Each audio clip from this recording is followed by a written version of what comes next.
O Recuncho dos Libros, o programa da Radio Pública Municipal no que imos repasar a actualidade da Biblioteca Pública Municipal Enrique Rivera Rouco. O Recuncho dos Libros, o espazo para a lectura de Radio Eume.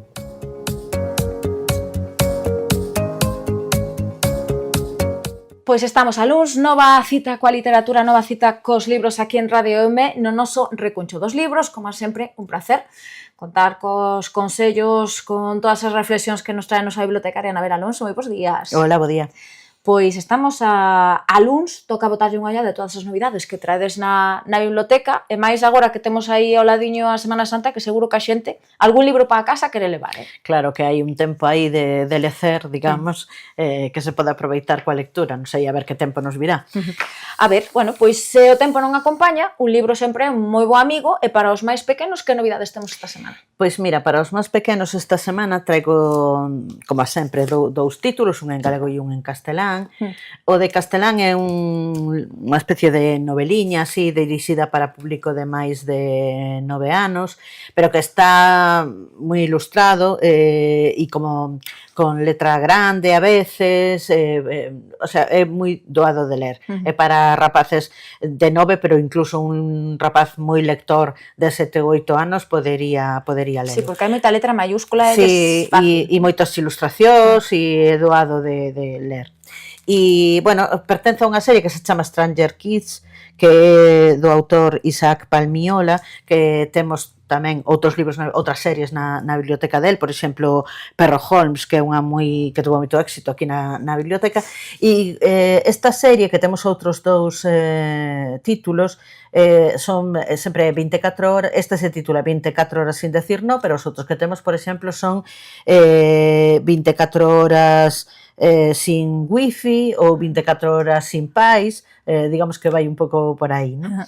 En este caso, os pais propóñenlles facer unha serie de traballos e de cousas e digamos que o premio vai a ser que durante 24 horas non lles van poder decir que non a nada.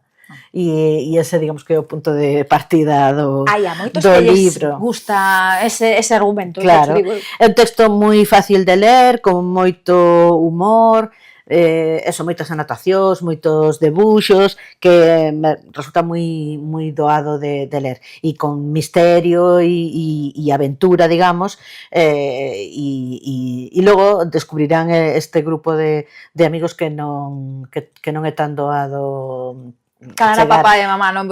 Que 24 horas non... E chegar a eso de... O sea, facer todas as cousas que lles piden para poder conseguir esas 24 horas sin no.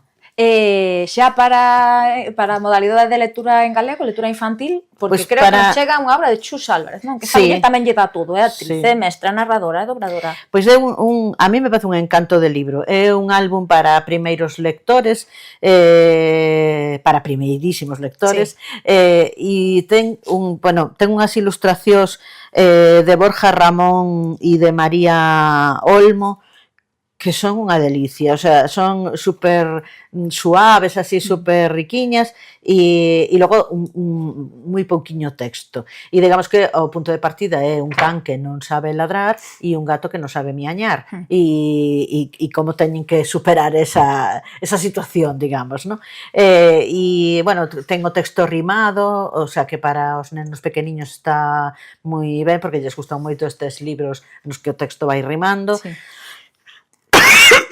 Perdón.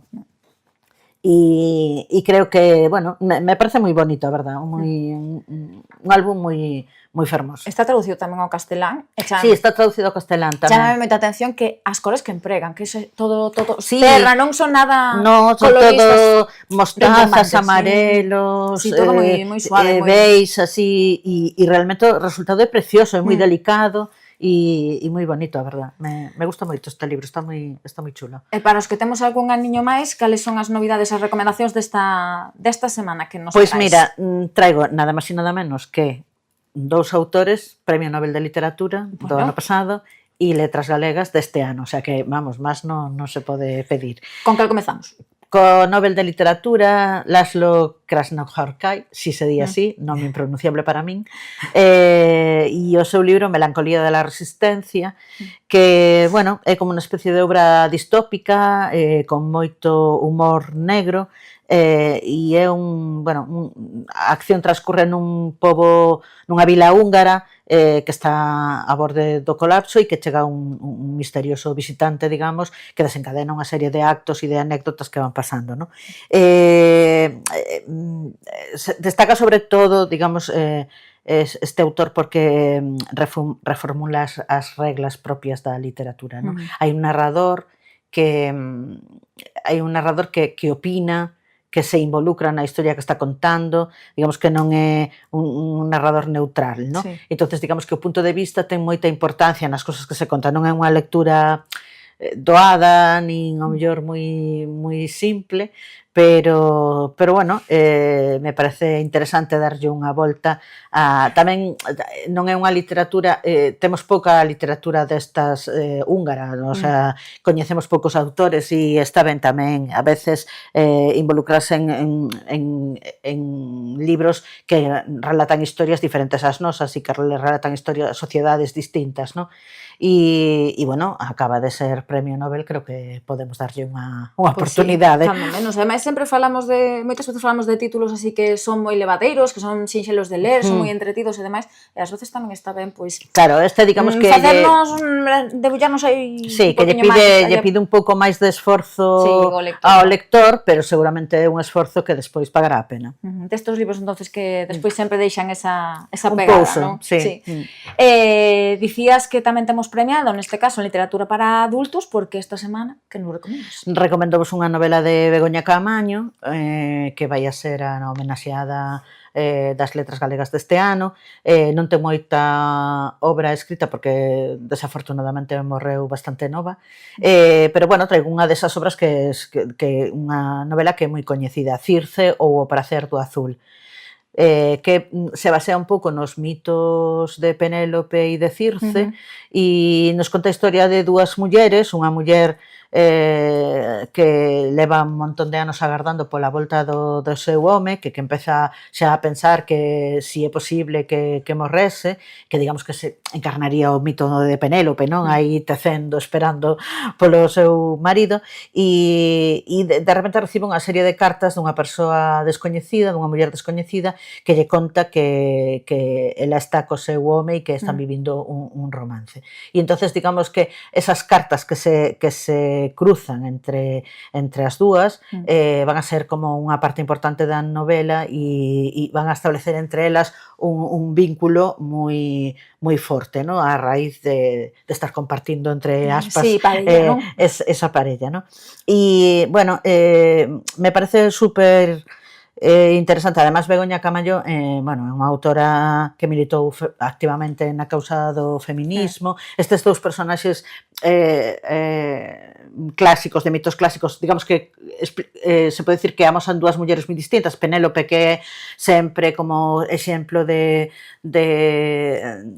fidelidade conyugal, de non sei que, esa persoa que está aí tecendo e esperando polo seu home, e Circe, que é unha muller libre, que casi, digamos, o exemplo do abandono do mundo patriarcal, non? Esa muller que namorou a Ulises e que despois axudoulle a poder pasar polas sereas sin que eso lle causara mal. Entonces, bueno, me parece que seguramente vai ser interesantísimo esta historia. Tamén, además, fai a novela como intertextualidade con outras obras, con as obras clásicas, todas as que se basan en Penélope e en Circe, pero tamén con obras galegas máis actuales, como, por exemplo, co mito este de Eu tamén navegar, de Xoana Torres, no? que deixou como moita pegada nas autoras galegas e despois recolleron para as súas obras, pois, Chuspato, Antía Otero, bueno, e as poetas da literatura dos 90, no? Da poesía dos 90.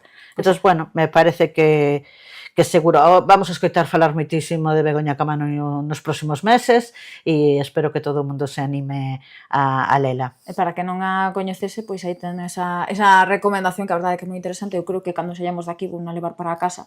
E así tamén aproveito a Semana Santa para botarlle un ollo e ler algo tamén. Martes de cómic. Temos unha novela dedicada ao campo. Sí, unha obra que me parece tamén moi fermosa, a verdad, que se chama Los grandes espacios, de unha autora francesa, Catherine, como se pronuncia isto? Meurice, sí. E é, bueno, parece ser que esta muller naceu no campo, que tuvo ademais, seus pais marcaron unha casa grande que foron construindo aos poucos e construindo un xardín, e entonces digamos que tuvo esa conexión aí coa natureza e que despois máis adulta visitando o Louvre como que decidiu xa definitivamente dedicarse ao mundo da arte, no? Este é o terceiro cómic que se publica en castelán e unha cousa que me encantou, bueno, digamos que hai como profusión de espacios naturais, flores e todo eso. Contrasta co que nos falabas antes da novela do libro de Chus Álvarez, a verdade. Pois sí, moita cor. E moita cor, e logo chamame a atención que, igual que as flores e todo eso parecen como bastante realistas, os personaxes humanos son moi básicos, moi caricatura. Me recordan ás veces un pouco aos de Sempé, aos debuxos do pequeno Nicolás. Son un pouco así, ese trazo moi simple e tal, pero neste caso cheo de color, ¿no? Cheo de color, con un montón de flores, de espacios verdes e bueno, a portada é preciosísima e xa conta un pouco eso, porque casi parece unha fotografía de verde e despois está no medio a nena a nena con esa caricatura tal. E bueno, me parecía unha obra interesante, a verdad. Sí, diferente e bueno, que desde logo moi bonita estéticamente e moi interesante por esta cuestión do mundo da natureza e da conexión, digamos, coa natureza, non? Unha persoa que decide marchar de París e ese mundo gris que aparece na primeira páxina para entrar nese mundo totalmente de color que supón pois estar no campo.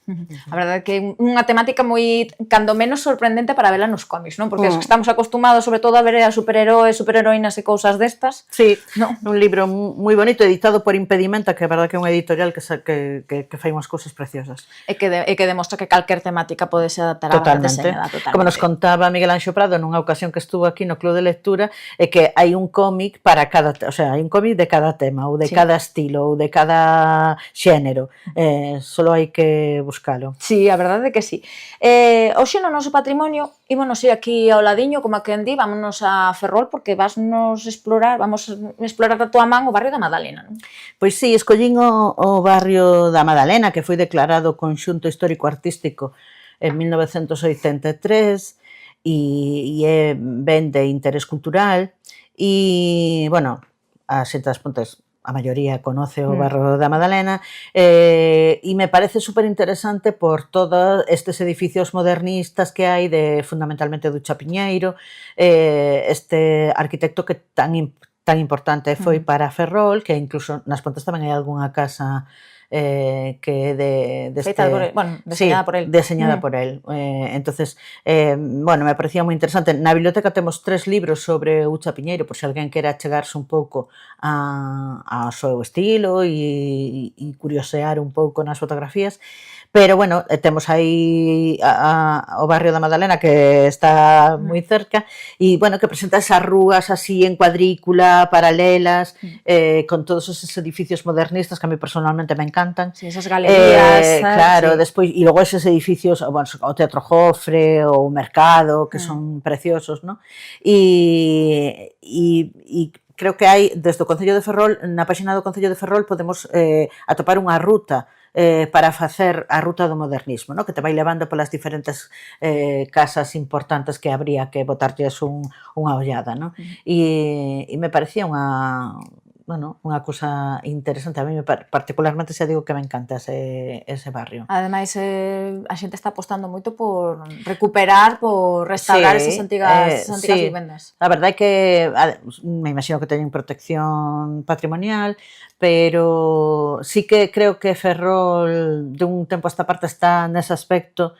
Tamén a parte de Ferrol Vello tamén se está recuperando e sobre todo o barrio da Madalena e dá gusto, a verdad. Unha zona moi fermosa. Bueno, ainda lle queda un pouquiño de traballo. Sí, quédalle. Algún. Os mércores, como sempre, falamos de poesía e a suxerencia desta semana que nos chega da man de quen? Pois de Marta da Costa. Traigo vos este libro de Marta da Costa, Na casa da aboa. Marta da Costa é unha autora das fundamentais da poesía dos 90, despois da poesía feminina dos 90, e neste libro de Na casa da aboa, digamos que fai unha reflexión sobre as mulleres, tanto sobre mulleres, digamos que históricas, como sobre esas mulleres invisibles, ¿no? As que foron as nosas aboas, as que mantiveron, digamos, as que nos educaron, mantuveron unha forma de vida, mantuveron a memoria, bueno, e entón, digamos que como unha especie de homenaxe a esas mulleres. Pero estou abrindo o libro aquí ao chou e xusto hai un poema sobre Penélope, ao final todo está conectado, hai un poema sobre Penélope, porque o que falábamos é que eses mitos femininos e tal foron moi fecundos na década dos 90, que moitas mulleres collendo o camiño de Xona Torres e Luz Pozo, estas mulleres un pouco máis maiores e tal, houve aí de repente un boom da poesía galega feminina e feminista tamén, ¿no? E, bueno, como en todos os libros de Marta da Costa, hai combate, hai feminismo e tamén a memoria, ¿no? E a memoria, sobre todo, das persoas invisibles. Dedícalle a autores. Algúns poemas están baseados en autoras coñecidas, por exemplo, neste caso un que acabamos de abrir aquí tamén, sobre unha fotografía de Ruth Matilda Anderson, a veces a mulleres coñecidas e outras veces a esas mulleres anónimas que non nos decatamos que están aí ata que nos faltan. E que foron as nosas aboas, non? Da poesía aos xoves de libro e película, neste caso, pois cunha película que tivo bastante boa acollida na crítica cando se estreaba polo 2011. De feito, ten premios, ten Globo de Ouro, ten Óscar a mellor actriz de reparto, ten premio BAFTA tamén. Si, traigo unha obra polémica, digamos. A película, bueno, estamos criadas e señoras, que temos o libro de Catherine Stockett. A película tuvo moito éxito no seu momento e moitos premios, sobre todo para as actrices. Pero é certo que nun revisionismo visto desde agora ten un pouco isto do complexo ese do Salvador Blanco. Digamos que é unha novela sobre a axuda, sobre a axuda no fogar e sobre estas criadas de raza negra que axudaban as mulleres blancas máis colocadas a criar os fillos e a atender a casa e todo isto. Pero está contado desde a perspectiva dunha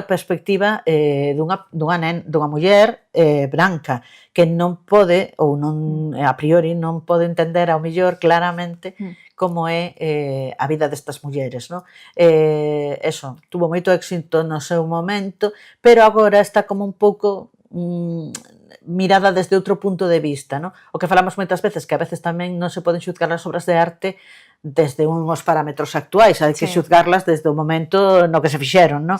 E nese momento sí que ao mellor foi interesante, pero agora botamoslle unha ollada diferente a ese feito de non darlle, digamos que o protagonismo e a voz inicial as protagonistas da historia, non? As protagonistas da historia. Sí, bueno, salvando as distancias, porque, por exemplo, agora hai pouquiños días que se estreaba a nova película de Torrente e que en vez as primeiras que se estiveron emitindo hai uns días, a verdade é que aquel tipo de humor hai 20 anos, pois a mellor sí que se sí que se aceptaba, pero agora mesmo ver algunha desas historias, pois chirría un pouquiño. Sí, o problema, eu non sei que non vi Torrente a No, eu vin a primeira sola e me quedei. Pero digo que non sei se o mellor, por desgracia, non se seguirá mantendo o mesmo tipo de humor, a pesar de que o tempo xa non é o mismo. Polas críticas parece ser que sí, que seguimos na mesma liña de humor rancio, pero bueno, afortunadamente iso tamén demostra que a sociedade vai evolucionando, non? Que é máis crítica. Claro, é máis crítica. E bueno, e o que falamos sempre, que as obras están enmarcadas nun momento determinado. Claro, por exemplo, Viola Davis, que é a protagonista da película de Criados e Señoras, decía hai pouco, cando despois de darlle o Óscar por outra película, que si hoxe lle ofrecesen esta película probablemente non a faría. Pero naquel momento sí que considerou que estaba ben. Que estamos falando dunha película de 2011, que tampouco hai tantos anos, pero bueno, demostra que ao final sí que evolucionamos. Sí, dunha novela de 2009, o sea que tampouco, bueno, tampouco é para, o sea, hai 15 anos, tampouco é tanto, non? Bueno, pois hai que darnos a crítica. Estamos no mes de Agustín Fernández Paz, que nos contas nesta sesión deste gran autor? Pois nada, quería destacar a súa parte da obra de non ficción, que xa me parece que algo falamos deso xa na última ocasión, que aparte de ser un autor moi prolífico de literatura infantil e de literatura para adultos, ten 60 e pico libros ou non sei quantos de literatura infantil e uns cantos de literatura de adultos, escribiu tamén moitos ensaios e os temas, digamos, que máis se preocupaban ou que trataban estes ensaios eran sobre todo a didáctica, a educación, pero moito enfocada, por exemplo, á transmisión da lingua, á educación ao galego nas escolas, á literatura infantil e juvenil. Fixo algúns libros que son como escollas ou escolmas de libros de literatura infantil e juvenil que el consideraba imprescindibles, tamén algunhas guías para ler cómic, enfocadas aos máis pequenos, non? Para que, digamos, coñecesen os tics, digamos, as bases da banda deseñada. E tamén estrategias para animar a lectura aos rapaces e as rapazas, tanto en galego como en calquera idioma, vamos.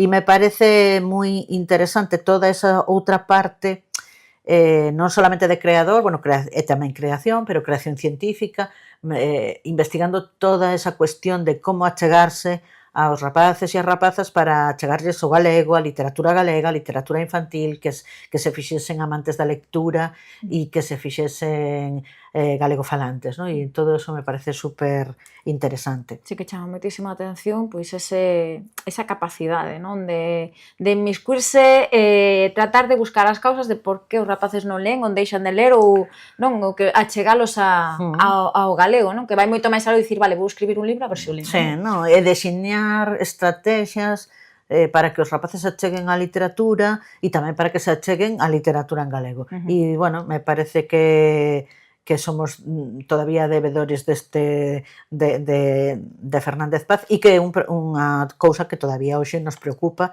e algo que é difícil todavía. Hai unha idade na que os nenos deixan de ler, aquí na biblioteca se nota moito, os socios e as socias levan moitos libros e leen moito hasta os 9-10 anos e despois é moito máis difícil manter ese nivel de lectura. Tamén, bueno, máis carga na escola, e empezan a competir se empeza a competir con máis cosas, máis actividades extraescolares, videoxogos, máis vida, e entón é máis difícil manter o gusto pola lectura e pola lectura en galego máis, todavía. Pois seguro que a seguinte rapazada que nos vas falar, a Agustín Fernández Paz, lle ia gustar moito, ainda que non escriba en galego, non? Porque, dende logo, con 9 anos sacar un libro, o desta nena é prodixioso. Pois sí, hoxe na nosa vila traemos un libro de unha nena, que escribiu unha nena, Oriana Mateus, xunto co seu tío político, Francisco Manigraso.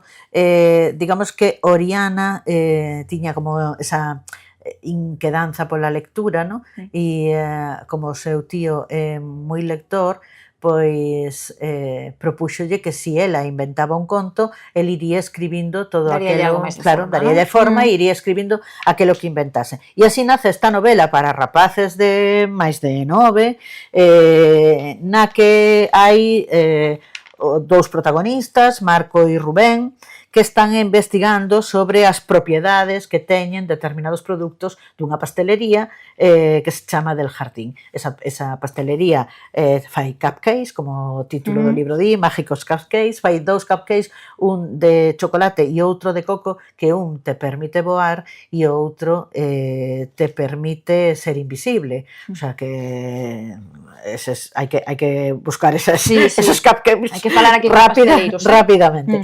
E despois, bueno, é unha novela que ven acompañada de algunhas ilustracións que, aínda que están feitos ca inteligencia artificial, se basean en bocetos iniciais da propia Oriana, ¿no? Que despois os pasou polo filtro da IA.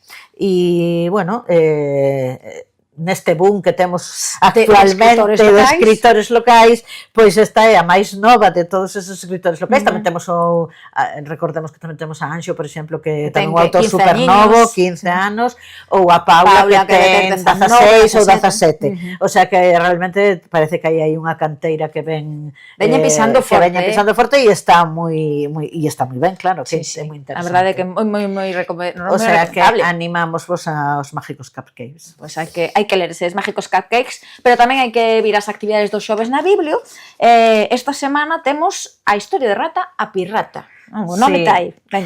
Bueno, neste mes que nos gusta que as actividades señan un pouco con perspectiva de xénero, porque estamos no mes de marzo, celebramos aí unhas semanas o Día da Muller e bueno, nesta ocasión pues, temos este espectáculo que responde a eso, ¿no? a estas características de perspectiva de xénero que nos parecen fundamentais. Contacontos, teatro, que... Contacontos teatral, digamos. Bueno, pois aí queda esa actividade, como sempre, xoves 6 da tarde en Casa do Peso, non? Xoves 6 da tarde na Casa do Peso, sí.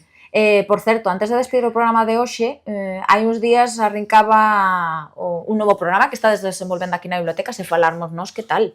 Ese primeiro encontro. Pois estuvo moi ben, a verdade, estou moi contenta, unha reunión moi interesante e esperemos que sigamos adiante así. O sea, a verdade que foi moi enriquecedor. Como foi ese primeiro día? Que tema puxechedes en riba da mesa para empezar a romper o xeo? O primeiro día, o que falamos fundamentalmente foi de quen éramos cada un de nós, nos presentamos e tamén, como hai bastante xente que ven de outras procedencias que non é galego, pois un pouco cales son as razóns polas que están aquí, polas que lles apetece achegarse ao galego e empezar a practicar un pouco e ser capaces de falalo. E a verdade que estou moi contenta, foi unha reunión moi interesante.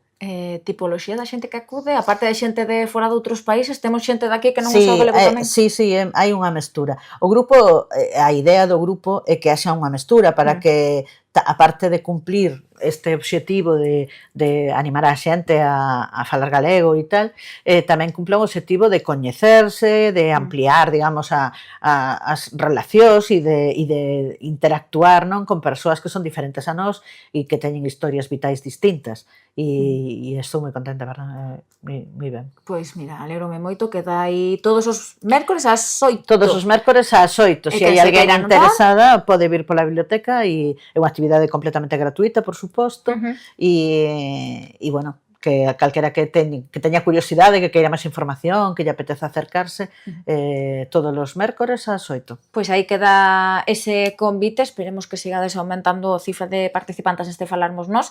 Despedímonos xa, se te parece, Anabel, vindeiro luns, nova cita co Recuncho dos Libros, iso si xa collo posto na Semana Santa, será algo máis breve que o de hoxe, pero como sempre, agradecerche a túa colaboración e que nos achegues o mundo da literatura tan interesante que nos traes cada semana. Pois isto foi todo no Recuncho dos Libros de hoxe. Nos volvemos a vindeira semana con máis novidades e actualidade da Biblioteca Pública Municipal Enrique Rivera Rouco. Que teñan unha moi boa semana e lembren que, como dirían os da Ría, hai que ler, inda que sexa sempre o mesmo libro.